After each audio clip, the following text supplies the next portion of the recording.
Hommage à Guy Dumais.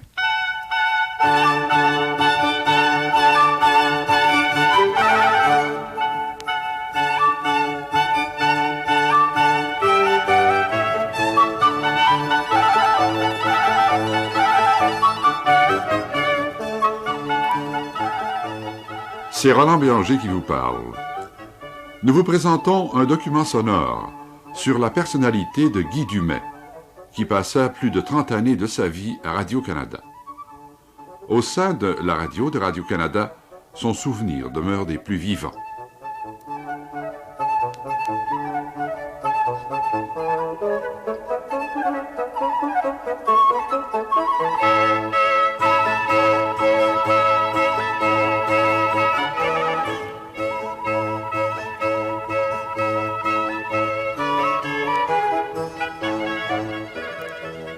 À la demande que nous lui avons faite de rappeler ce que Guy Dumais fut pour Radio-Canada, M. René Dussault, directeur actuel de la Société à Québec, s'est exprimé comme suit.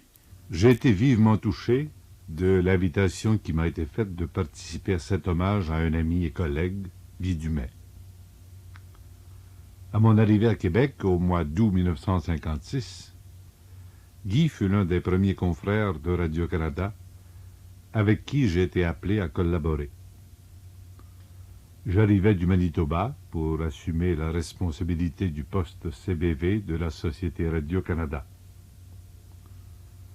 Cette tâche aurait pu être très lourde et très difficile, n'eût été la plus étroite et entière collaboration que j'ai reçue de l'équipe en place. Parmi les membres de cette équipe, il en est un qui avait, pendant 7 ans, assumé lui aussi la direction de CBV. Il aurait pu, en plusieurs occasions, me le rappeler, mais sa grande délicatesse et cette amitié à mon égard qu'il m'a manifestée dès le début lui interdisait de me faire sentir qu'il n'était pas membre solitaire de cette équipe et à part entière. À cause de cela, et pour bien d'autres qualités encore, Guy a toujours été pour moi plus qu'un collaborateur. Il a été un ami sincère. Il était venu à la radio de Radio-Canada dès les toutes premières heures. Il avait été annonceur à l'époque où cette profession comportait tellement d'éléments de la programmation.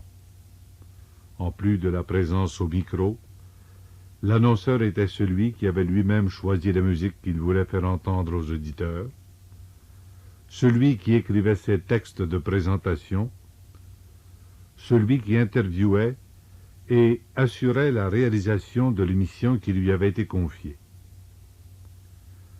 Guy était entré au service de la Société quelques mois seulement avant le début de la Deuxième Guerre mondiale. Et durant les 5 années qu'avait duré le conflit, il avait eu bien des fois l'occasion de s'entretenir avec ceux qui partaient, ou ceux qui revenaient, ou encore avec les familles des combattants. J'ai entendu de ces reportages, et déjà à cette époque, il faisait preuve d'un grand sentiment d'humanité qui a caractérisé toute sa carrière à Radio-Canada. Tous ceux qui ont travaillé avec lui, et plus particulièrement à la radio de Radio-Canada à Québec, garderont de Guy Dumais un excellent souvenir. Pour ma part, j'ai perdu un ami, un collègue et un précieux collaborateur.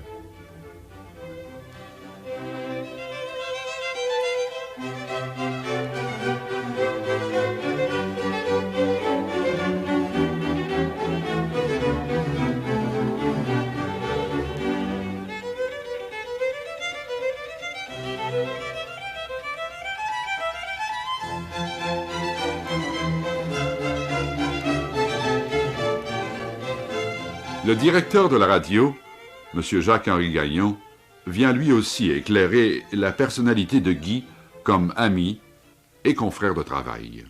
Parler de Guy Dumais est à la fois très facile et très difficile. Parce que Guy était une personnalité extrêmement riche, pittoresque, et il faudrait avoir beaucoup de minutes pour pouvoir parler de Guy comme l'on voudrait. Moi, je l'ai connu à mes tout débuts à Radio-Canada. Et je dirais même que c'est lui qui m'a fait passer mon audition d'annonceur, qu'il ne trouvait pas extraordinaire d'ailleurs. Et il me l'avait dit avec l'honnêteté qu'on lui connaissait. Guy, à son travail, s'est toujours révélé d'une grande jovialité. C'était un peu Monsieur Bonne Humeur à CBV. Et il prenait un plaisir malin à nous raconter, à Pierre Boutet, à moi, à Gariepi, des anecdotes très savoureuses concernant les politiciens provinciaux et qu'il avait rencontrés très souvent lors de l'exercice de ses fonctions. En particulier, il aimait l'humour de Maurice Duplessis quand il nous parlait de la politique de rémunération de Duplessis dans le temps de Noël. Guy n'était pas d'accord, mais il admirait Duplessis pour cette espèce d'immense personnalité qu'il avait, disait-il. Et je pense que Duplessis aimait bien également Guy Dumais. Toujours est-il que Guy était près de tous ces grands hommes politiques. Et il avait beaucoup d'admiration pour Johnson, pour Duplessis, je l'ai mentionné, et pour les autres avant aussi, et qu'il avait très bien connus. Guy Dumais était plus qu'un journaliste. C'était un érudit, mais une érudition assez complète dans bien des domaines. Dans le domaine musical, par exemple. Et ça allait beaucoup plus loin qu'une nomenclature ou encore des dates. Mais il pouvait très aisément se former un jugement, toujours très bon, devant une œuvre, qu'elle soit journalistique ou qu'elle soit d'ordre culturel comme la musique. Guy était un homme à plusieurs facettes. Et sous des dehors d'hommes prompts et même violents quelquefois, il devenait d'une grande tendresse quand il me parlait de ses enfants. En particulier, il me parlait assez fréquemment de son garçon qui a embrassé la carrière journalistique. Il me disait, il réussira certainement car il a davantage d'esprit de synthèse que moi. Et il semblait être très près de son fils et il le suivait chaque jour, ou du moins il nous en parlait ici assez souvent. Il nous parlait également de ses autres enfants, de ses petits-enfants, avec beaucoup d'amour et beaucoup d'affection. Il apprenait ainsi l'art difficile d'être grand-père. Exactement d'ailleurs comme dans le livre de Victor Hugo. Dans son métier, en parler, c'est exposer toutes les facettes du métier, car Guy Dumais connaissait tous les rouages du métier de reporter, de réalisateur, de journaliste. C'est très souvent d'ailleurs que nous le consultions sur l'évaluation d'un employé, sur certains événements à couvrir, sur les impacts politiques de certaines décisions gouvernementales, etc. Et c'est toujours avec beaucoup d'objectivité et également beaucoup de rapidité que son raisonnement sortait tout d'un trait et quasi spontanément. Rarement l'ai-je vu commettre des erreurs. Et si la chose arrivait, il revenait nous voir en disant « Dans la vie, il faut savoir se rectifier ». Et il ajoutait les détails pertinents à son évaluation. Un jour, je lui demandais si Chypre lui apparaissait comme important pour les Canadiens français, avec la situation politique qui y prévalait. Je cherchais à ce moment-là un journaliste pour couvrir Chypre avec les forces armées canadiennes. Il me dressa alors un tableau de la situation d'une telle précision que j'avais tout de suite trouvé celui qui irait à Chypre. Guy avait beaucoup de respect pour les hommes politiques internationaux et il connaissait bien cette politique internationale qui est très complexe et souvent difficile d'accès pour le commun des mortels. Et entre autres, il respectait De Gaulle pour ce que De Gaulle avait été, pour ce que De Gaulle faisait. Mais il l'admirait, mais ce n'était pas une admiration gratuite. C'était une admiration extrêmement nuancée, en évaluant le pour et le contre de l'individu. Et c'est ainsi que Guy, lors de la visite de Charles de Gaulle à Québec, en 1944, était le journaliste qui était présent. Chers auditeurs, j'étais ce matin à l'aéroport de l'ancienne Lorette, près Québec, pour y voir arriver le général de Gaulle. Le temps, qui était déjà assez indécis à bonne heure ce matin, tourna à la pluie vers 7 heures. Une pluie fine et régulière, poussée par un petit nordais qui sentait les grands-mères. Le ciel était bouché. De temps à autre, à travers des paquets de brumes, perçaient des éclaircies encourageantes. Nous étions rendus à l'aéroport, mes camarades de la presse et moi, vers 8 heures. L'avion était censé atterrir vers 8h30. Dès notre arrivée, nous apprîmes que l'appareil portant le général et sa suite était en route. Nous nous doutions bien, cependant, d'un léger retard. Vers 9h moins 10, toutefois, l'avion était signalé et peu après, nous entendîmes le vrombissement des moteurs. Entre-temps, les officiels qui devaient accueillir le général à son arrivée s'étaient déjà massés dans l'un des grands hangars qui abritait aussi une garde d'honneur d'une centaine de soldats venus du camp de Valcartier, tout voisin, et la musique du célèbre Royal 22e Régiment de Québec. Il y avait là l'honorable C.G. Power, ministre de l'Air et représentant le gouvernement fédéral, l'honorable Wilfrid Hamel, ministre des Terres et Forêts, représentant le gouvernement provincial, son honneur le maire Lucien Bonne, le major général Tremblay, le colonel Dupuis, représentant le brigadier Blais, le colonel E.P. Garneau, DSO, aide de camp honoraire du général de Gaulle à Québec, le docteur André Simard, président du comité de Québec de la France combattante, et l'époux de Madame Simard, délégué du comité de la libération à Alger, ainsi que les principaux membres des trois armes. Le vrombissement de l'avion se faisait entendre toujours de plus en plus fort. L'appareil survola le champ d'atterrissage, mais nous n'y voyions goutte tant la brume était dense. À 2 ou 3 reprises, on put l'apercevoir dans une éclaircie. Masse immense, un gros quadrimoteur aluminium, un bombardier de l'armée américaine du type le plus récent des Flying Fortresses, survolant l'aéroport et se préparant à se poser au sol. Mais aussitôt, un banc de brume coupait toute visibilité et l'avion reprenait de l'altitude. Finalement, vers 10h moins 20, le temps s'éclaircit. La pluie diminua peu à peu et l'avion fonça face au vent, tel un bolide, et après un saut, se posa léger comme une plume sur les 3 roues de son train d'atterrissage et vint stopper juste devant le hangar où étaient rassemblés les officiels. Un soupir de soulagement sortit presque de plusieurs poitrines, car l'on craignait, il semble, que l'avion ne puisse atterrir et ne retourne à Montréal. La porte de la carlingue s'ouvrit et aussitôt, dans l'encadrement, parut la silhouette déjà familière du général, qui descendit allègrement l'échelle, suivi aussitôt du représentant de la France au Canada, le commandant Gabriel Bonneau, du personnel de la maison militaire et civile du général, et enfin des membres de la délégation du gouvernement provisoire d'Alger à Ottawa. À peine tous eurent-ils mis pied à terre que la musique du Royal 22e Régiment attaqua la Marseillaise. Après quoi, le général fut accueilli par les officiels et présenté aux assistants qui s'étaient massés pour le recevoir.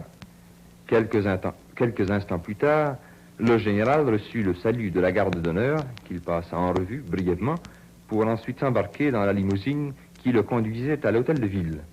L'horaire avait prévu une visite du général de Gaulle à son éminence l'archevêque.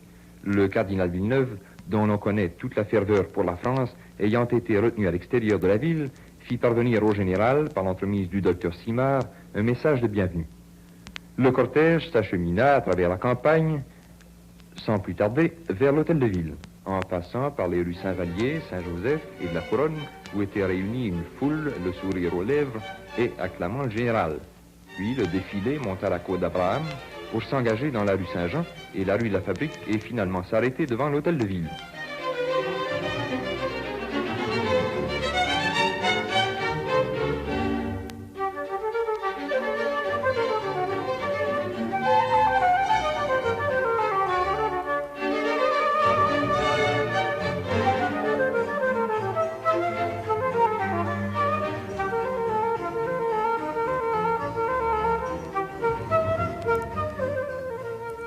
Roland Lelièvre, qui fut comme moi et avec moi un compagnon de travail de Guy pendant de nombreuses années, quelques décennies quoi, nous livre sa perception des traits dominants de la personnalité de Guy Dumais. Comme beaucoup de ses amis qui ne savaient pas sa santé aussi sérieusement menacée, le décès de Guy Dumay m'a atterré. Le destin venait de couper pour moi une continuité de 20 années de souvenirs, de collaborations franches et amicales, desquelles me semblait émerger tout à coup un ensemble de qualités humaines s'étant révélées de façon tellement naturelle, tellement simple, qu'il avait fallu sa mort pour qu'on en mesure tout à coup la portée.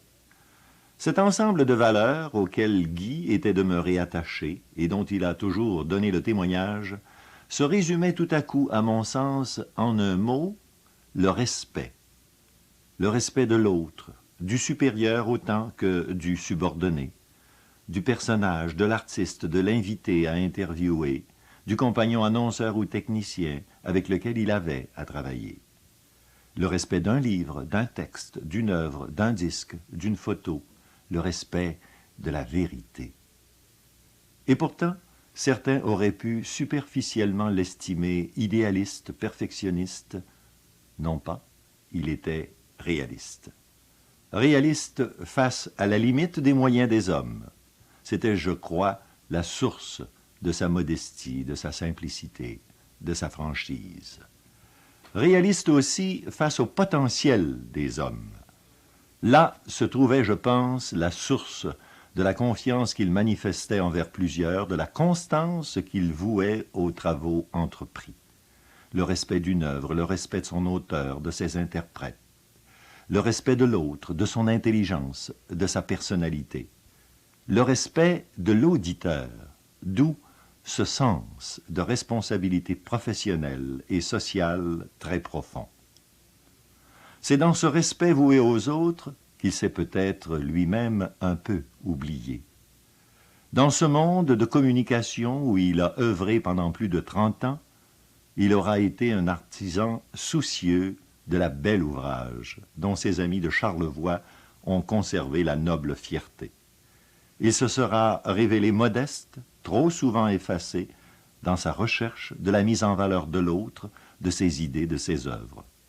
Le témoignage constant du respect de telles valeurs ne peut que commander davantage chez ses amis le respect de sa mémoire et des trop discrètes leçons qu'il laisse en héritage aux siens, à ceux qui ont œuvré à ses côtés, et il faut le souhaiter, à tous ceux qui vont assumer demain la relève dans un monde de communication totale où les valeurs humaines et sociales devront encore émerger à travers l'éblouissement des techniques électroniques les plus avancées.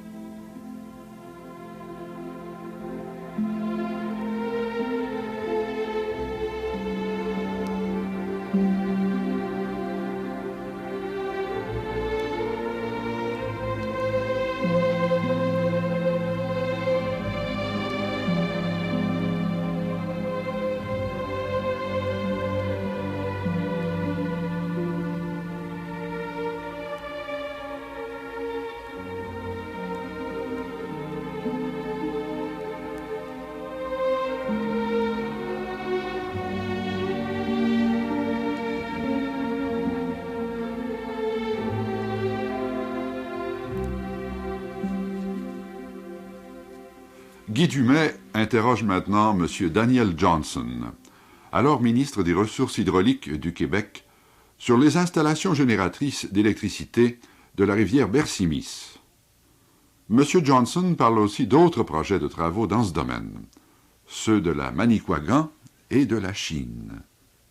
Monsieur le ministre, à l'issue de cette tournée des journalistes aux installations électrogènes de la Bréville, voudriez-vous nous dire quand les travaux qui se poursuivent actuellement sur la Bersimis seront complétés et en pleine opération? Monsieur Dumay, vous avez comme nous réalisé que la Bersimis, ce n'est pas un projet unique, mais un projet à 2 phases. Bersimis numéro 1, comme nous l'appelons, est en fonction depuis décembre 1956 et produit déjà 1 200 000 HP.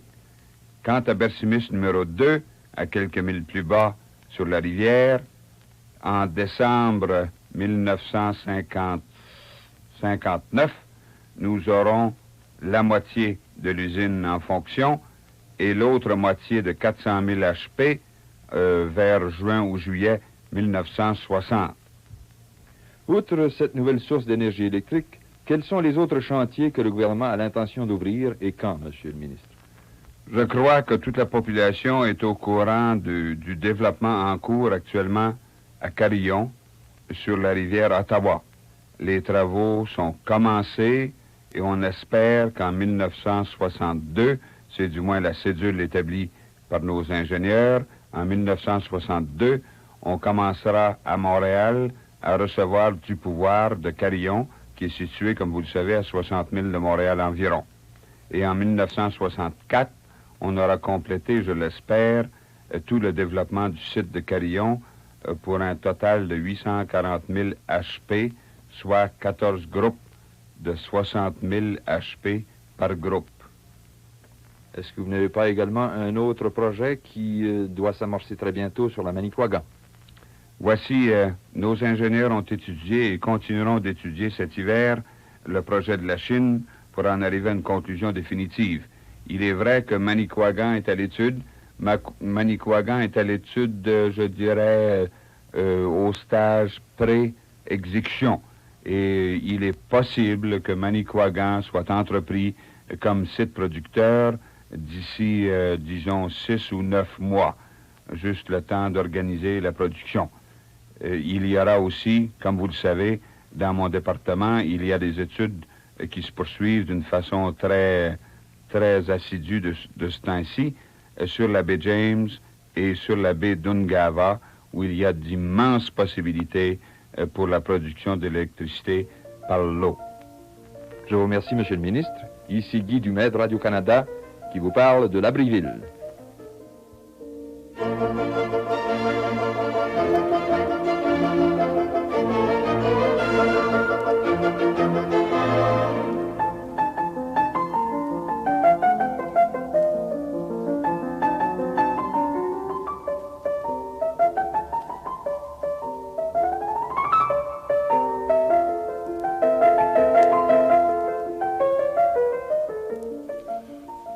Un érudit fréquemment entendu sur les ondes de Radio-Canada à plusieurs émissions réalisées par Guy Dumais.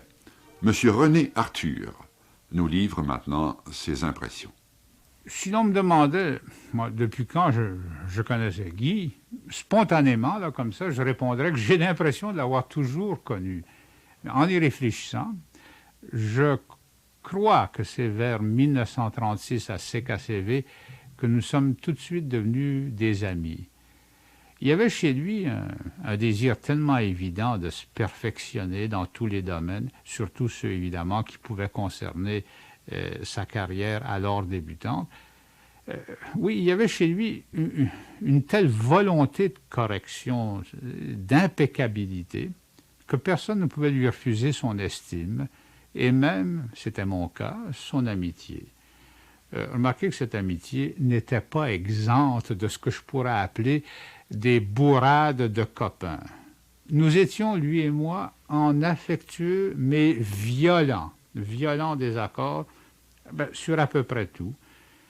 Il avait, malheureusement pour ma vanité, découvert que mes écarts de langage, et Dieu sait si je lui en ai servi, je lui en demande pardon, il avait découvert que mes écarts de langage n'étaient pas sincères, et il en riait. Précurseur par intuition de la politique américaine d'après-guerre, il était, dès 1936, vous voyez que c'est un pionnier, aussi farouchement franquiste que moi, anti. Ah, c'est inouï ce qu'on a pu en dépenser inutilement de la salive tous les deux pour défendre nos opinions. Je me rappelle même une blague puérile, je le reconnais, que j'avais tenté de lui faire. Je présentais à CKCV une adaptation radiophonique du Cid. Et à la toute dernière seconde, pour lui jouer un tour, je lui mis sous le nez un texte de présentation dans lequel je m'amusais à lui faire dire à peu près ceci, là. C'est ainsi que Don Rodrigue chassa les morts d'Espagne pour plusieurs siècles, jusqu'à ce que Franco les ramène dans son armée de mercenaires. Oh! Inutile de vous dire que la censure de Guy opéra avec la vitesse d'un couperet de guillotine et que la phrase disparut sans un battement de cils du lecteur. Mussolini non plus. Lui n'aura jamais su les exercices de dialectique qu'il nous aura fournis à l'admirateur un peu puéril qu'il avait dans Guy et au détracteur systématique qu'il avait en moi. Puis à CBV, nous nous sommes retrouvés, Guy et moi, pour reprendre nos prises de bec et nos relations amicales. Des émissions que j'ai faites avec lui, je conserve évidemment surtout le souvenir de matchs. Quand il en a été le réalisateur, c'était vraiment un plaisir, je dirais même une scène quasi comique de le voir en régler les détails avec une méthode rigoureuse. Il avait établi un système de rotation des candidats qui eût été un chef-d'œuvre de justice si les autres réalisateurs des autres villes avaient eu le même souci. De plus, à chaque émission, il tenait le compte. Ce n'était pas toujours aussi facile et aussi simple qu'on l'aurait cru.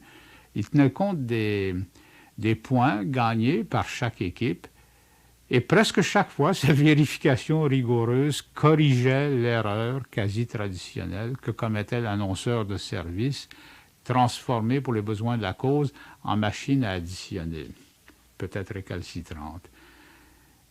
S'il me fallait maintenant résumer en un seul mot le souvenir que me laisse Guy, je dirais que ce que j'ai le plus apprécié chez lui, c'est une qualité dont l'absence m'est toujours pénible à constater. C'était un homme sur qui on pouvait se fier sans inquiétude. N'y pensez plus, Guy Dumais a promis de s'en occuper.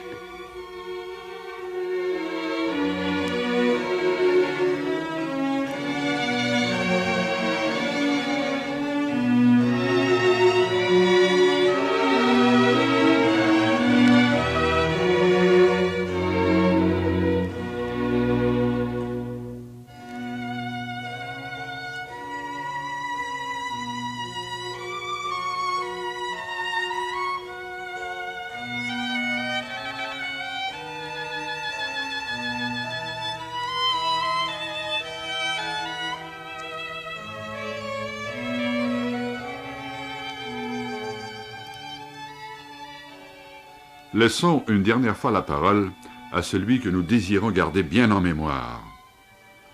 Nous l'entendrons dans un reportage effectué sur le 3e carnaval de Québec. À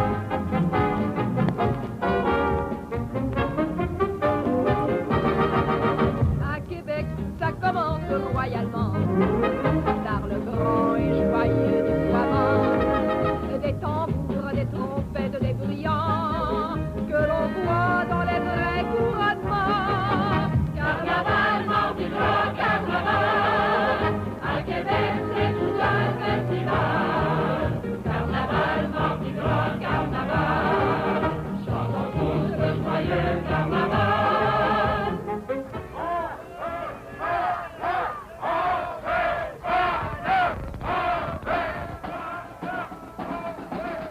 Le Carnaval de Québec a débuté hier après-midi par l'apparition au sommet de la Porte Saint-Louis du bonhomme Carnaval, ce personnage légendaire qui personnifie l'esprit joyeux qui doit animer tout bon Québécois en cette période de réjouissance populaire.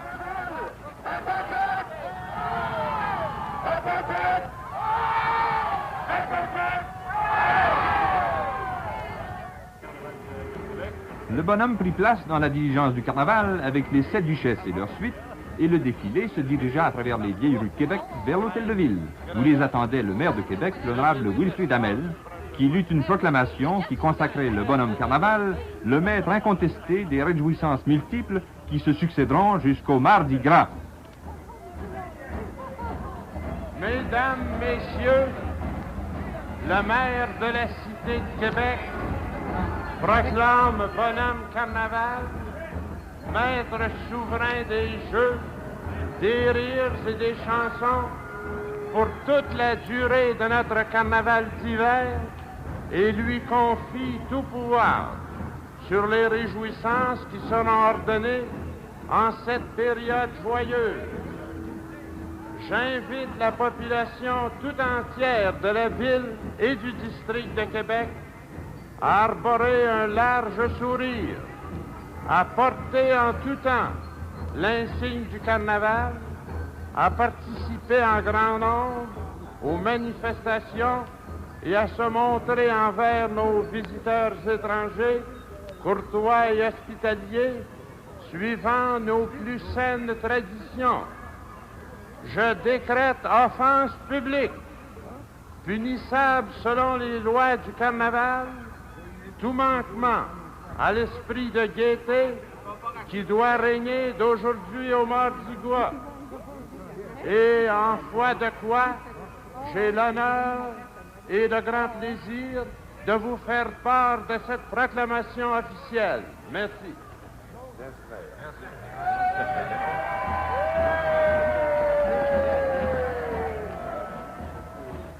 L'on entendit ensuite quelques mots du bonhomme Carnaval. Monsieur le maire, messieurs les échevins, duchesse, pleine de grâce et de beauté, mes chers amis,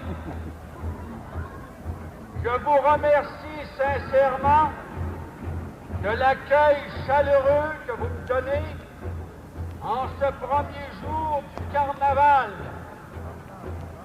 En me remettant les clés de la ville, vous honorez mon immense personnage d'une autorité dont je saurai me montrer digne. Toutefois, ce n'est que par la coopération de tout le monde que nous pourrons établir et maintenir à Québec le règne de la gaieté, de la joie des chansons qui est ma raison d'être parmi vous. Quant à moi, je ne négligerai rien pour semer le rire et les chansons. Merci.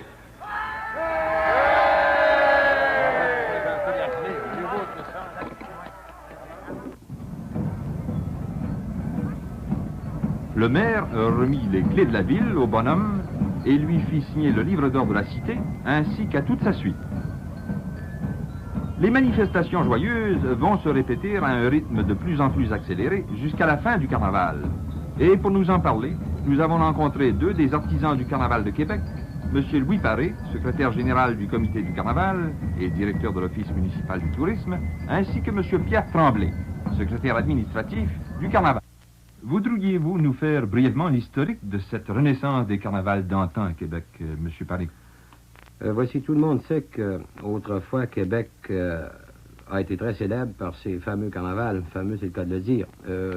Les anciens ont encore présent à l'esprit les carnavals de 1894, 1896 et 1912. Il y en a eu d'autres par la suite, de moins d'envergure, si vous voulez, mais qui ont cessé en 1930-31 durant les années de crise. Est-ce que ces carnavals avaient l'importance de ceux que nous avons vus depuis 2 ans? Non, quoique les carnavals du siècle dernier, de 94-96, étaient de très grande envergure, ils n'ont jamais eu l'envergure de ceux que nous venons de faire revivre, pas plus que ceux de 1930-31 ou des quelques années précédentes. Dans ce temps-là, on organisait quelques démonstrations qui duraient à peine une dizaine de jours, et dont la plus importante, en autant que je me rappelle, était la prise d'assaut de la muraille de Québec par les racketteurs. Il y avait aussi dans la ville, dispersée ici et là, quelques statues de glace qui étaient érigées par les maisons d'affaires. Mm-hmm. Maintenant, vous avez, je crois, un thème à chaque année de carnaval. Quels sont les thèmes que vous avez utilisés à date et quel est celui de cette année? En 1955 et 56, nous utilisions le thème des légendes et chansons canadiennes. L'année dernière, nos manifestations tournaient ou utilisaient le thème du volume de Louis Fréchette, Originaux et détraqués. Et cette année? Et cette année, nous avons voulu prendre un thème qui soit aussi général que possible, et c'est pourquoi nous utilisons la chanson sous toutes ses formes. Ces thèmes, si je comprends bien, M. Tremblay, servent en somme pour constituer cette les chars allégoriques qui participent au défilé. Non seulement les chars allégoriques, mais nous suggérons également à la population de les utiliser pour la décoration de leurs maisons, les monuments de neige ou de glace, et même le palais du bonhomme carnaval, le dessin, la ligne de l'architecture utilise ou emprunte certains motifs à la chanson. Et vous avez aussi une chanson du carnaval. Est-ce que ce serait le résultat d'un concours ou... Monsieur Paré? Oui, je dirais plutôt que c'est le résultat d'un concours de circonstances. Il y a 2 ans, vous savez, cette idée de reprise de la tradition de célébrer le carnaval à Québec nous a stimulés, je dis nous de l'organisation du carnaval, et un bon soir, celui qui a écrit les paroles de la chanson, M. Vézina, après une bravade, a décidé d'écrire une chanson, ce qui s'est fait dans l'espace de très peu de temps, et dans pratiquement pas beaucoup plus de temps, le compositeur, Pierre Pétel, a mis sur feuille la musique, et qui, dans l'espace de quelques heures, est devenue une chanson à succès, une chanson très populaire que tout le monde fredonne. Et c'est d'ailleurs celle que nous avons utilisée comme introduction à ce programme. Mais il y a aussi une nouvelle chanson, je crois, cette année. Il y en a même 2. La chanson qu'on appelle la Carnavalade des Duchés et une autre, la chanson du bonhomme carnaval. Bon, alors écoutons Carnavalade des Duchés, tout au moins quelques fragments.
La chanson du carnaval de l'an dernier est cependant toujours utilisée. Toujours utilisée. Le fait que nous avons 2 nouvelles chansons cette année ne supplante pas la première, loin de là. La première sera toujours, je crois, encore la chanson que tout le monde fredonnera, jeunes et vieux. La deuxième, c'est un supplément. Et j'ai cru voir en parcourant votre programme des manifestations qu'elles se divisent, enfin qu'on peut les diviser, pour ainsi dire, en 2 groupes. Les concours et les spectacles. Les uns se confondant souvent avec les autres. Et parmi ces concours, puisqu'il faut commencer par quelque chose, parlons donc des concours. Quel serait, d'après vous, le concours le plus important? Je crois, M. Dumais, que notre concours pour le choix de la reine du carnaval est sans aucun doute le concours le plus considérable de toute notre organisation. C'est celui, d'ailleurs, qui vous apporte toutes les recettes qui permettent de faire fonctionner l'organisation du carnaval. Une bonne partie. Et surtout, c'est qu'il permet d'animer la population pendant près de 2 mois. Et je vous prie de croire que des centaines, pour pas dire des milliers de Québécois sont actuellement très actifs pour faire élire la duchesse de leur choix. Et il y en a combien? Il y en a 7 cette année, qui représentent chacune une partie ou une portion géographique du Grand Québec métropolitain. Au lieu de l'an dernier, alors que c'était des groupes, des groupes sociaux. Oui, des groupes sociaux, professionnels, sportifs. Cette année, nous avons voulu donner au concours le plus de couleurs locales que possible. C'est pourquoi nous avons des duchés et qui portent chacun des noms très bien connus, très français, et qui ont tous eu un rôle très important à jouer dans l'histoire du Québec et du Canada français. Et ensuite, le deuxième concours, ce serait peut-être celui des monuments? Le concours des monuments de neige et de glace est aussi très important puisqu'il permet à la population de contribuer de façon artistique à la décoration générale de la ville. Nous souhaitons, surtout avec la neige qui vient de tomber au cours des dernières semaines, et que de nombreux monuments s'élèveront dans tous les coins de la ville d'ici quelques jours. Et le troisième concours, bien, je crois que c'est un concours sportif. Ce serait, à mon avis, tout au moins, ce serait la course en canot. C'est une forme de concours. La course en canot, c'est définitivement un concours. C'est un spectacle en même temps, mais c'est surtout un concours. Il ne s'agit pas de faire circuler d'une rive à l'autre un certain nombre d'équipes, mais il faut bien avoir à l'idée que ces équipes-là sont en compétition directe et pour eux, c'est réellement un concours, et un concours très ardu. Ce n'est pas des amateurs qui peuvent participer à ça. Ça prend des gens qui ont beaucoup de force, de courage et d'habileté. Et je vois, en plus de cela, bien, il y a les concours de racketteurs, les courses de chiens, les courses de chevaux, les compétitions de curling, les courses de ski dans les côtes de Québec, parce que il y a aussi des côtes à Québec, comme à Montréal. Les Montréalais ne voient pas leurs côtes, mais ils ont une montagne dans la ville. Et nous en arrivons, malheureusement le temps nous presse, nous en arrivons au spectacle proprement dit. Dans les spectacles, bien, Monsieur Paré, vous avez plusieurs spectacles. Oui, dans les spectacles, voici le prochain à se produire, va être l'inauguration du Palais de Glace, qui va être immédiatement suivi ensuite par des danses populaires en plein air. On appelle ça danse populaire ou et qui vont se répéter à plusieurs périodes dans le cours du carnaval. Deux ou trois fois la semaine, durant toute la période du carnaval. Il y aura ensuite les défilés, qu'on appelle les parades. Il y en aura deux. Une au mois de février et une le lundi grand. Il y aura des balles. Il va en avoir trois, par exemple. Une soirée canadienne le 9 février, le bal de la Régence le 1er mars et le bal populaire le lendemain soir. Et puis, il y a aussi cette carnavalade au cours de laquelle on procédera au couronnement de la reine. Oui, carnavalade, c'est un spectacle...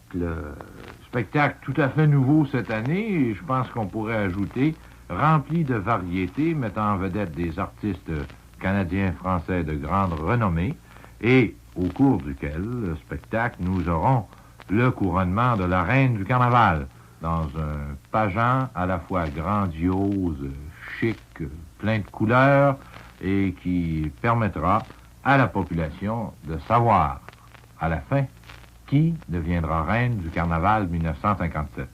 Et toute cette période de réjouissance se terminera par un immense feu d'artifice le soir du Mardi Gras, accompagné aussi, je crois, de cette promenade qui est plutôt improvisée, des Mardis Gras. Sans oublier nos deux grandes parades du carnaval. Évidemment. Qui attireront chacune plus de 200 000 personnes pour voir les chars allégoriques représentant des chansons bien connues. Chers auditeurs, nous venons de vous présenter un court reportage en marge de l'inauguration du 3e carnaval d'hiver de Québec. Nous aurons l'occasion de vous apporter d'autres échos des fêtes du carnaval de Québec dans les semaines qui vont suivre.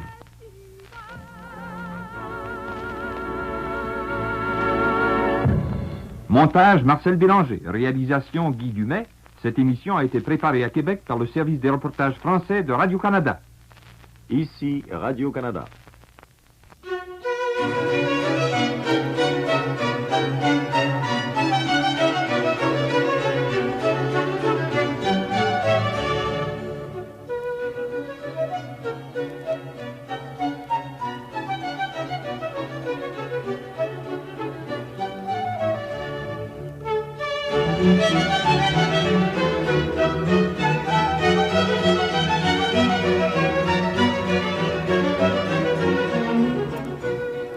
Un autre ami et compagnon de travail, Pierre Boutet, ajoute une dernière teinte humaine sur un tableau où sont progressivement apparus divers éléments de la très riche personnalité de Guy Dumais.